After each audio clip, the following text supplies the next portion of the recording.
नमस्कार, NMF news पर आप सभी का बहुत स्वागत। मैं हूं आपके साथ अभिषेक पुंडी। भारत और अमेरिका के बीच पिछले 2.5 दशक से रिश्ते बहुत सामान्य थे। लगातार रिश्ते अच्छे हो रहे थे। ट्रंप जब अपने पहले कार्यकाल में थे 17 से 21, तब भी प्रधानमंत्री नरेंद्र मोदी और डोनाल्ड ट्रंप के बीच की केमिस्ट्री को दुनिया ने सराहा था। भारत को उसका बहुत ज्यादा फायदा भी मिला था। लेकिन जैसी दूसरी बार ट्रंप ने शपथ ली, उसके बाद भारत के ऊपर लगातार ट्रंप की नजर टेढ़ी है, क्योंकि भारत इस वक्त दुनिया में सबसे तेजी के साथ बढ़ती हुई अर्थव्यवस्था है।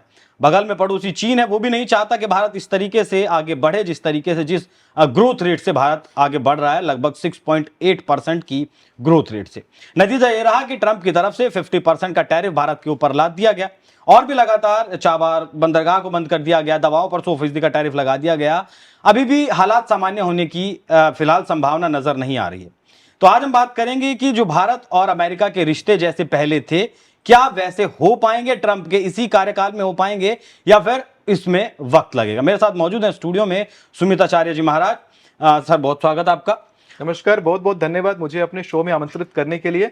आपके द्वारा जो पूर्व में भविष्यवाणियां की गई वो काफी सटीक रही जी। जो आपने कहा वो हुआ भी जी।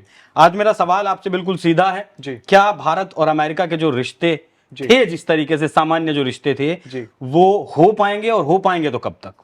देखिए, जो भौतिक जगत में जो बातें हो रही हैं, जो घटनाएं घट रही हैं, वो अपनी जगह पर हो रही हैं, लेकिन जो आध्यात्मिक जगत पे चीजें हो रही हैं, जो पैरेलली चलती हैं इसके, वो कुछ इस प्रकार से हम समझते हैं कि जनवरी में जब हमारी पॉडकास्ट आपके साथ हुई थी, तो हमने एक बात कही थी कि 29 मार्च को 2025 के 29 मार्च को रात के 11:11 पर शनि का प्रवेश मीन राशि में होने वाला है। और शनि की दिशा चूंकि पश्चिम होती है, तो पश्चिम दिशा वाले जो स्थान हैं, जो हमारे देश हैं, जो पश्चिम में भारत के स्थित हैं, उनके साथ हमारे संबंध अचानक से खराब होते हुए दिखाई पड़ेंगे। भारत में भी अग्निकांड जैसी स्थितियां दिखाई पड़ेंगी, जो मैंने शुरुआत में ही कहा था कि 900 से अधिक लोग आग में झुलस करके मर जाएंगे। और जो बातें इस बार हमें 2025 में देखने के लिए मिली, जो बहुत ही दुखद घटना इस बार देखने के लिए मिली। 2026 की भी कुंडली का जब मैंने आकलन किया, तो वृषभ राशि और कन्या लग्न की कुंडली लेकर के आ रहा है, जिसमें चतुर्थ भाव में सूर्य, मंगल और बुध की युति बनती हुई दिखाई देती है धनु राशि में। ये सारे जो समन्वय बन रहे हैं, वो इस प्रकार से बन रहे हैं, और आगे वाले आगामी वर्षों के भी, कि जो पश्चिम के साथ हमारे संबंध खराब स्थापित हुए हैं, वो अगले आने वाले 7 वर्षों तक इसी प्रकार से खराब रहेंगे।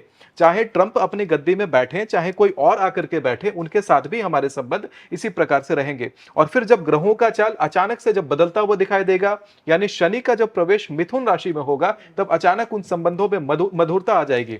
तो जो भी देश आज के डेट में अमेरिका को अपना लोहा मान करके चल रहे हैं, अमेरिका को हथौड़ा मान करके चल रहे हैं, वो देशों को मुंह की खानी पड़ेगी। जैसे खास करके हमारा पड़ोसी मुल्क पाकिस्तान, आज के डेट में अमेरिका उनके साथ में इस प्रकार से घुसा है, जैसे कि भेड़ों के झुंड में भेड़िया भेड़ का कॉस्ट्यूम पहन के घुस जाता है। तो कल को ये जब देखा जाए कि वहां पर अमेरिका ने अपनी सेना उतार दी है और अमेरिका को खाना उस भेड़िए ने शुरू कर दिया है, तो उसमें कोई आश्चर्य वाली बात नहीं होगी। ये कुंडली में बदलाव भारत की कुंडली में बदलाव आया है, अमेरिका की कुंडली में बदलाव आया है? जैसे हमने 7 साल का, देखिए, जब भी ट्रंप का देखे तो अभी लगभग 3.25 साल बाकी है। मतलब ट्रंप के बाद भी एक और राष्ट्रपति आएंगे, उसके बाद भारत और अमेरिका के रिश्ते ठीक होंगे। जी हाँ, बिल्कुल बिल्कुल। टोटल 7 सालों का ये समय है। ये जो कुंडलियां होती हैं, ग्रहों का जो चाल होता है, वो अलग अलग राशियों से होकर के जाता है। जैसे कि आप देखेंगे कि कुंडली जो बनती है, जब देश का निर्माण होता है, तो उस निर्माण की तिथि से भी कुंडली तैयार होती है। उस देश के राजनेता की कुंडली देखी जाती है, देश और राजनेता का समन्वय किया जाता है। जैसे हम लोग विवाह के लिए एक साधारण कुंडली मिलान करते हैं, 2 लोग बिजनेस पार्टनर बनने जाते हैं, तो वो अपनी कुंडली मिलान करवाते हैं कि हमारा रिलेशन आपस में कैसा रहने वाला है। जैसे एक ऑरा का एक बात होता है, जैसे कि उदाहरण के रूप में हम और आप बैठे हैं, तो मैं अगर म्यूजिकल इंस्ट्रूमेंट हूं, तो आप उसके लिए राइट टूल हैं, तो उसमें से सही आवाज निकाल सकता है, सही धुन निकाल सकता है। तो जो आप तार अभी छेड़ रहे हैं, जो आवाज निकलवा रहे हैं, तो वो इस प्रकार से होता है कि जो हमारी संधि बनती है, जो हमारा सामंजस्य बनता है, तो इसी प्रकार से 2 देशों का भी रिलेशन बनता है। दो देशों का, और साथ में डायरेक्शंस का, उस देश का किस डायरेक्शन के साथ में रिलेशन अच्छा होगा, किस डायरेक्शन के साथ में रिलेशन खराब होगा। तो ट्रंप की कुंडली क्या कहती है महाराज? ट्रंप की कुंडली जो इस प्रकार से अभी जिस प्रकार का परिवर्तन दिखाई पड़ता है कि ट्रंप की कुंडली पूर्णतः देखा जाए तो वो राहु से प्रभावित कुंडली है उनकी, और उनकी जो कुंडली है वो शनि ग्रह से प्रभावित है। शनि स्वयं में बृहस्पति के घर में जाकर के पीड़ित हो रहे हैं। और भारत की जो कुंडली है वो मंगल और बृहस्पति से प्रभावित कुंडली है। भारत की जो कुंडली का जो लग्न भाव है वो वृश्चिक लग्न का कुंडली बनकर के आता है। इसके केंद्र में बृहस्पति विराजित है। हमारे प्रधानमंत्री की जो कुंडली बन के आती है वो भी वृश्चिक लग्न की होती है और उसके केंद्र में सिंह राशि दसम भाव में विराजित है, कर्म स्थल में सिंह राशि विराजित है। ये जो सामंवयस आता है, जो शनि प्रभावित कुंडलियां होती हैं उनका जो सामंवयस है, अभी जब शनि खुद में गोचर करके गुरु के घर में जाते हैं तो वहां पर वो उपद्रव मचाते हैं। ये ठीक उस प्रकार से है कि कई बच्चे जो मैथमेटिक्स में कमजोर हों, कुछ मैथमेटिक्स के टीचर को बिल्कुल पसंद नहीं करने लगते, उनसे नफरत करने लगते हैं और फिर उनके यहाँ पे जाकर उनके क्लास में जाकर के उपद्रव मचाते हैं। ठीक उसी प्रकार से भारत जो आने वाले समय में आगामी विश्व गुरु है, उसके घर में अभी जो ये अमेरिका है वो उसी बदमाश स्टूडेंट का काम कर नहीं रहा है। महाराज, सिर्फ भारत ही नहीं, दुनिया में उथल पुथल मचाई, उपद्रव मचाया हुआ जी है। हाँ। अभी 3 दिन पहले एक फैसला लिया चीन के ऊपर 100% टैरिफ लगाने का, वो भी 1 नवंबर से। जी शेयर बाजार का $1.5 ट्रिलियन खत्म हो गया, जी सिर्फ एक फैसला, एक आदेश देने से कि 1 नवंबर से चीन के ऊपर जी 100% का टैरिफ लगेगा। जी तो इस तरीके से दुनिया में उथल पुथल मचाई हुई है। जी अच्छा, ये बताइए, ये जो 7 साल रहेंगे भारत और अमेरिका के रिश्तों के, जी ये भारत के ऊपर नकारात्मक प्रभाव लेकर आएंगे, सकारात्मक प्रभाव लेकर आएंगे? जो ग्रोथ रेट भारत का इस वक्त है वो घटेगा, बढ़ेगा? जीडीपी इसी रफ्तार से बढ़ती रहेगी या फिर इस रफ्तार से नहीं बढ़ेगी? देखिए, भारत का अभी एक स्वर्णिम काल शुरू होता हुआ दिखाई पड़ता है। जो ग्रहों का अभी जो जिस प्रकार से गोचर चलता जा रहा है वो एक प्रकार से स्वर्णिम होने वाला है।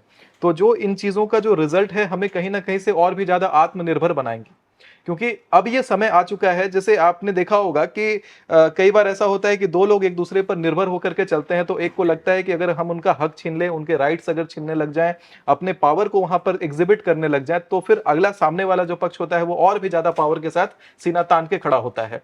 तो भारत अब सीना तानने वाला है, उस अवस्था में आ चुका है। 2026 में जो चतुर्थ भाव में सूर्य मंगल की युति बन रही है, वहां पे ये दिखाई पड़ता है कि मंगल का जो शरीर है वो अंगारक शरीर है, यानी अग्नि का शरीर है। सूर्य स्वयं में अग्नि स्वरूपा है। अग्नि का शरीर वाला अग्नि के घर में जाकर के जब बैठ जाता है तो उसका एक रिजल्ट बड़ा ही विस्फोटक दिखाई पड़ता है। यानी इस बार आज तक हमने ये देखा कि भारत पहले काउंटर स्ट्राइक करता रहा है, मतलब अपना बचाव केवल करता रहा है, अपने आप को अवेंज करता रहा है, भारत अवेंजर रहा है। लेकिन अभी आने वाले समय में जिस प्रकार से देखा जाएगा कि भारत अब सीना तान करके खड़ा होता हुआ दिखाई पड़ेगा, एग्रेसिव रहेगा भारत। हाँ, तो जो भैरवी कहते हैं, इसको भैरवी बांधना कहते हैं, तो अब 2026 में भारत अपनी भैरवी बांधेगा और वो भैरवी से पूरी दुनिया कांपेगी। इस प्रकार का रिजल्ट है। अच्छा, विश्व गुरु की आपने बात की कि विश्व गुरु का अभी जो काल है भारत का शुरू हुआ है, किस तरीके का विश्व गुरु? जिस तरीके से आज अमेरिका $30 ट्रिलियन की अर्थव्यवस्था है, चीन 18.5-19 ट्रिलियन डॉलर की अर्थव्यवस्था है, इस तरीके का विश्व गुरु या फिर इसका कुछ और रोल रहने वाला है दुनिया में? इसका एक बहुत महत्वपूर्ण रोल रहने वाला है कि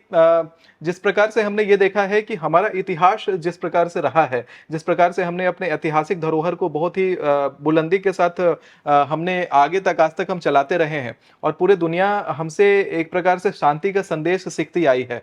और एक गुरु की जो भूमिका होती है वो कुछ इस प्रकार से होती है। और जहां तक बात रही कि अपनी इकोनॉमी को बलवान करने वाली बात है, तो भारत आज तक जो अलग अलग देशों के ऊपर जो आश्रित रहा है, वो जब स्वयं पर जब इसके ऊपर से ये सारी चीजें जो घटनाएं अभी अमेरिका आदि को लेकर के जो घटी हैं, जब इसके ऊपर से वो सारे टैरिफ जब अधिक किए जाएंगे तो भारत स्वयं में अपने जो प्रोडक्शन कैपेसिटी है उसको बढ़ा लेगा और वही एक आने वाले समय में बहुत सारी चीजों को कंट्रोल करेगा। कई सारे युद्ध अभी आगामी समय में होने वाले हैं, जैसे 2026 में ही 2 देशों के युद्ध में हस्तक्षेप करके भारत जो है वहां पर भी एक गुरु की भूमिका निभाएगा और इसी का फलस्वरूप ये भी होने की पूर्ण संभावना, एक प्रेडिक्शन मैं आपके साथ कर रहा हूं कि प्रधानमंत्री मोदी जी जो नोबेल पीस पुरस्कार के लिए आज ट्रंप जी अपने लिए उछल रहे हैं कि हमें नोबेल पीस पुरस्कार दे दो, वही नोबेल पीस पुरस्कार जो है हमारे प्रधानमंत्री को मिलने का पूर्ण संभावना बनता है। ये ट्रंप के राष्ट्रपति रहते हुए होगा या उसके बाद?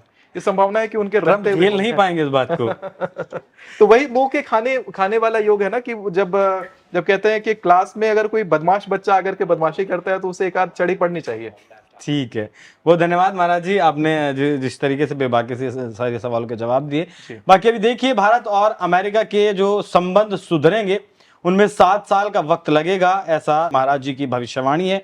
अब जो पिछली भविष्यवाणियां हैं वो तो इन्होंने बड़ी सटीक करी हैं, लेकिन इस भविष्यवाणी में कितना दम आपको लगता है, कमेंट बॉक्स में जरूर बताइएगा। नमस्कार।